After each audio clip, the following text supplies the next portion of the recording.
From the moment we wake up in the morning, we are bombarded with messages. So, whether it's a text message, an email, a phone call, we have stress coming at us from the time we wake up in the morning until the time we go to bed at night. And this puts us in a state of chronic stress. So, in today's show, I'm going to talk to you about how to reset your nervous system. All of these stressors play a massive role in keeping our bodies in what's known as fight or flight, or keeping our sympathetic nervous system turned on. And what that does is it suppresses the part of our nervous system responsible for resting, digesting, and repairing. That's the parasympathetic nervous system. And there's a major nerve, it's the largest nerve in the body, called the vagus nerve, and it's responsible for rest, digest, and repair. But because of all of these chronic stressors that come into us all day long, it tends to get weak. And so in today's show, I'm going to show you how to actually reset your vagus nerve. There are many different techniques that you can use to actually improve what's called vagal tone, so that you can take your body from that stressed out state, from that fight or flight, more to rest, digest, and repair. And when we have our rest, digest, and repair, we can get into a healing state. Because when we are in our chronic state of fight or flight, it really pushes so many different diseases. The biggest thing that being in fight or flight does is it pushes inflammation. And the more inflammation we have, the more inflammation can drive any other chronic disease. And you can see from this list, it's just a short list of all of the ways that having chronic stress can affect your body. So it can affect digestion, cause acid reflux, constipation, irritable bowel syndrome, hormonal issues. It affects the way you think. You know, if you're running from a saber-toothed tiger, that's a stress. It's a major stress. That's considered an acute stress. But in our world today, we're running from a saber-toothed tiger all day long. So if you have to run from a saber-toothed tiger, are you able to do a math problem? No, your body shuts down that part of your brain, that ability to focus like that. And so we get these things like mental fog, anxiety, depression, ADD, ADHD. We get POTS. A lot of people have POTS, this positional orthostatic tachycardia, where they just their blood pressure goes up and then it drops really quickly. They fall, they pass out. These are all signs that they need increased vagal tone. It can affect fertility and reproductive issues. Now, why is that? Well, that's because that if you're running from a saber-toothed tiger, your body is not interested in procreating or having to manage any of your sexual functions. So we have to look at all of the different ways that our body is being affected on a daily basis, and then say that actually could be from increased stress. It affects our ability to sleep because, again, that's our brain. We can have additional autoimmune diseases because of the increased inflammation. Of course, we're exhausted. And then we get blood pressure and other cardiovascular issues because, think about it, you're going to run from a saber-toothed tiger and your blood pressure is going to go up and your heart rate's going to go up so that you can run. So that's a lot of these cardiovascular issues are coming from increased stress. And then, of course, type 2 diabetes comes into play because if you have to run from a saber-toothed tiger, the liver is going to produce more glycogen, which is going to produce more carbohydrates for you to be able to burn so that you can run farther and faster and perhaps climb a tree and save your life. So you can see there's a lot of chronic illnesses that can come from chronic stress.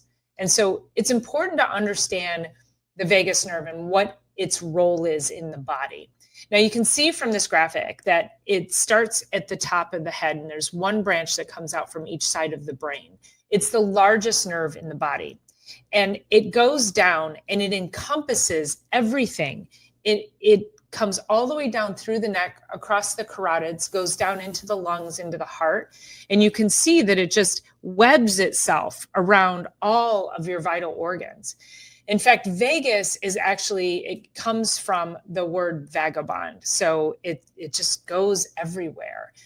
And if you've ever had butterflies in your stomach or gotten a nervous stomach when you thought about something, this is the vagus nerve. You're thinking a thought, those nerves go down and it affects your intestines in some way, or your heart rate increases when you get nervous. This is all the vagal function. So you can see that as the vagus nerve goes down, it connects to your eyes, your ears, your tongue, the esophagus, so your throat, stomach, pancreas, so there's your blood sugar, your intestines, so digestive issues, your liver, your detoxifying organ, kidneys, colon, lungs, and heart. And so oftentimes, if anyone has any organ issues related to what you're seeing here, if we can start to improve vagal tone, we can start to heal some of these other areas. So how do we improve vagal tone? There are many different, very simple, cost-effective, meaning free ways that you can increase vagal tone. You can do these things all day long, and you can do them at home. You could do them at work. So the first thing is cold exposure. Obviously, you're not going to take a cold shower at work, but cold shower, some kind of cold immersion or cold exposure. So even cold exposure to the outside.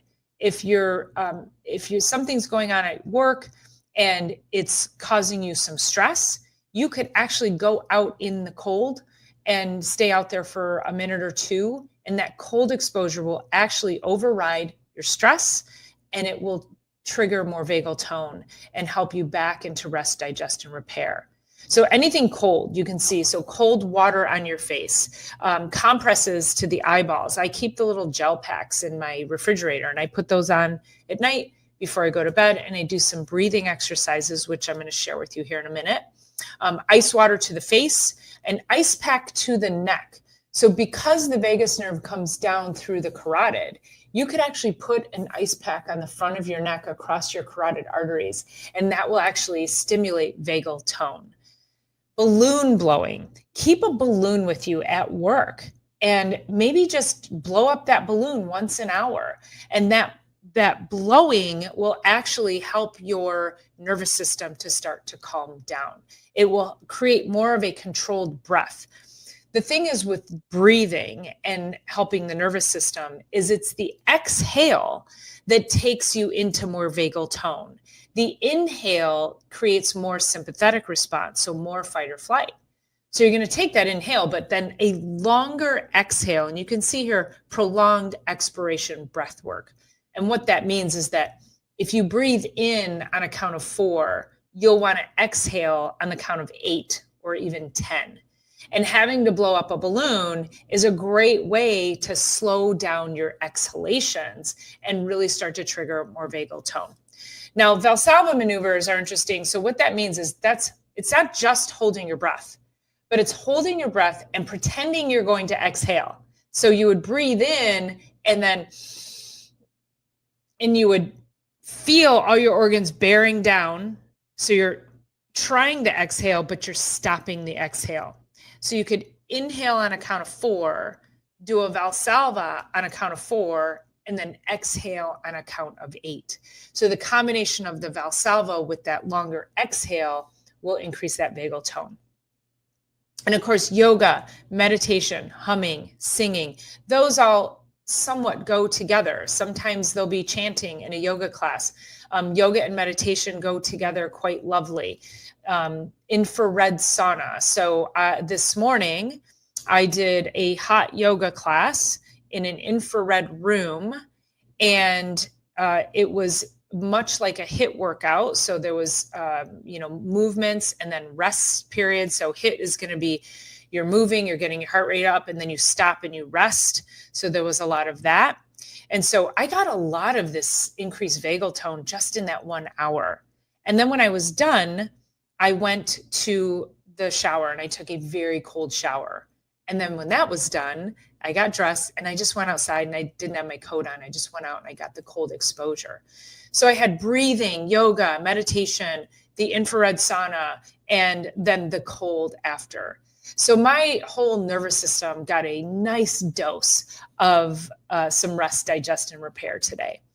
And you don't have to do all of these all the time, but I like the fact that, like I said, when I go do yoga, I get a lot of them in one class. So it saves me a little bit of time. But also you can see how simple this is. So even in the morning when you take a hot shower, turn that water to cold. If you can only handle 5 or 10 seconds, just do that. And then see how much you can work up to it.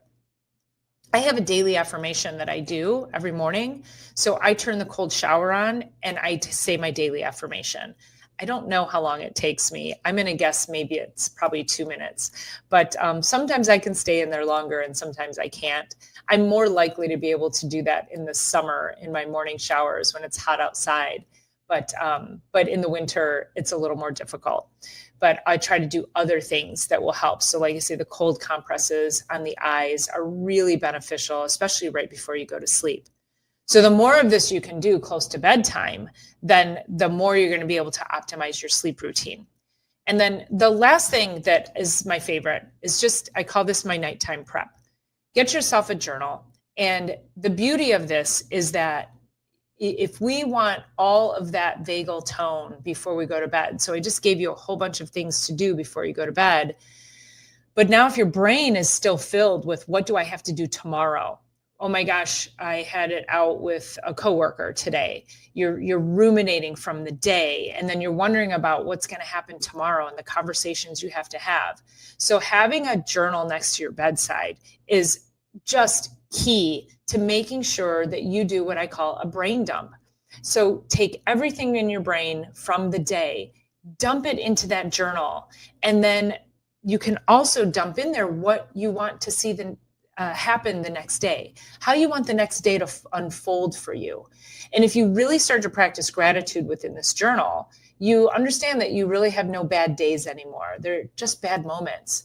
So write down 3 things that you're grateful for. Do a brain dump from the day, and then think about what you want your next day to look like. And just write that down. It doesn't have to be, I don't have a very scripted way that I journal. I just write what's on my mind.